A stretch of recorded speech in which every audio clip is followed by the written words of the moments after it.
I'm Robert Philpott with DFW.com and the Fort Worth Star Telegram, and we're here today with Mark Lehman, who's a regional sales manager for Presto-X. And they have something kind of interesting going on at Taste of Dallas this weekend. Could you tell us what's happening? Sure. Presto-X is a national company owned by Rent-A-Kill, and we're involved. Our day-to-day business is protecting people's homes, protecting people's businesses. So this is a way that we're getting involved in the community and having some fun, creating an awareness. But we'll have a booth set up at the Taste of Dallas where we're going to be actually serving worm lollipops, ant lollipops, salt and vinegar crickets, mealworms, and a few other morsels for people of Dallas to come by and sample. This is the first time you've done this in Dallas, but you've done it in other places around the country, correct? Correct. This will be a first venture here in Dallas, so we're excited about it, but something that we've done many times in other large markets. Now, how do people react in other parts of the country when they see that they might want to eat crickets? Sure. The initial reaction is usually surprising or kind of grossed out. I think you had referenced Survivor a little bit earlier. That's the visual people have of live worms crawling.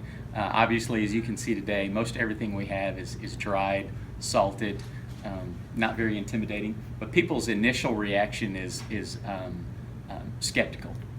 I would say that this is a little intimidating. That is salt and vinegar crickets, which I believe you said is your favorite. That's right. Correct. So here goes nothing. These are pretty good. Not bad, right? It tastes like, I would kind of go with not exactly corn nuts, but salt and vinegar chips. You don't really get the bug. Not at all. So this is for charity, correct? Correct. It's for everyone that comes by our booth and samples an insect, we'll donate $1 to the North Texas Food Bank.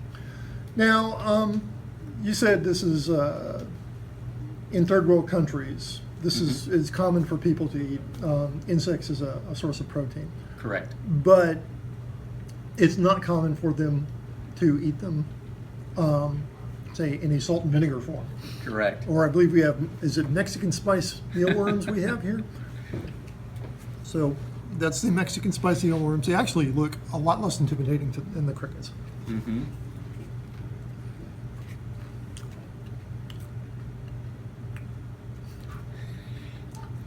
It's really hard to do this with a straight face. These are not bad. The crickets are actually better. Right. There's a good spice to these. So Yeah. the seasoning. But In if third you- world if you countries, didn't they know- are not cooking these with seasoning. Correct. They're certainly a bit more primal and don't have the luxury of it being prepared like you and I do and packaged. That's don't have those luxuries. And these have a kind of a dusky aftertaste. Now, it seems to me, I don't know that we're going to be eating the lollipops because I just don't think it just works that well on video here. But what would you say is the favorite of people who come to the booths? Do you have any indication of what people really like? Do they go for the lollipops or? I think that the lollipops are great for the kids, and they're more of a novelty. We probably hand out many more lollipops than ever get eaten because they look kind of gadgety, kind of cool. So it's a cool novelty. Most people will gravitate toward the crickets, just like you. Really? Because it's That's interesting. Salt and vinegar, right? A lot of people likes the salt and vinegar, like I do. Right. I'm a fan of that. The chips, things like that. There's a good spiciness to them. So Yeah. what do we have here? Oh, roasted crickets. So these are straight, just straight crickets. I've eaten all sorts of things for DFW.com, but not straight crickets.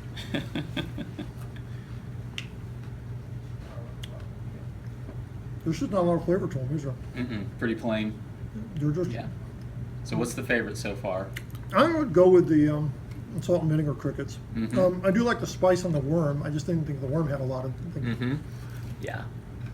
So it's basically crickets, worms, and stuff that's really not going to scare off anybody who's drank a bottle of mezcal. Right. Absolutely.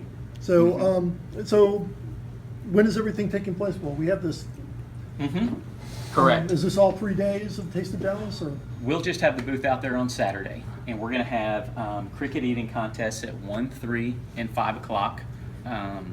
So that's, if you're going to pick a time to come by, it would be one of those 3 times. And again, for everyone who comes by and just samples an insect, we'll donate $1 to the North Texas Food Bank. And we're going to be in booth 404. We'll be there from 11 a.m. to 11 p.m. All day this coming Saturday. So did I steal your favorites here? Do you want to have something? Absolutely. Where's the, I'll try one of the, let's see, we've got the roasted mealworms here, since that's all you left for me. Bon appetit, right? Right, right. But those are a little bit plain, like I think the roasted crickets. Can you Yeah. pair beer or wine with these? You can if you're really adventurous. Personally, I never have. There are links to our website and different things where people who have paired wines, craft beer, different things. I can't speak to any firsthand knowledge of that, but supposedly there are. There are actually people who have insect-eating parties, I understand. Yes. That's what we've been told. You meet a lot of interesting people when you put on events like this. So, what we've been told. Again, personally, I've never done it, but Okay. yeah. Well, thanks. What's for dessert? Exactly. Thanks. You bet.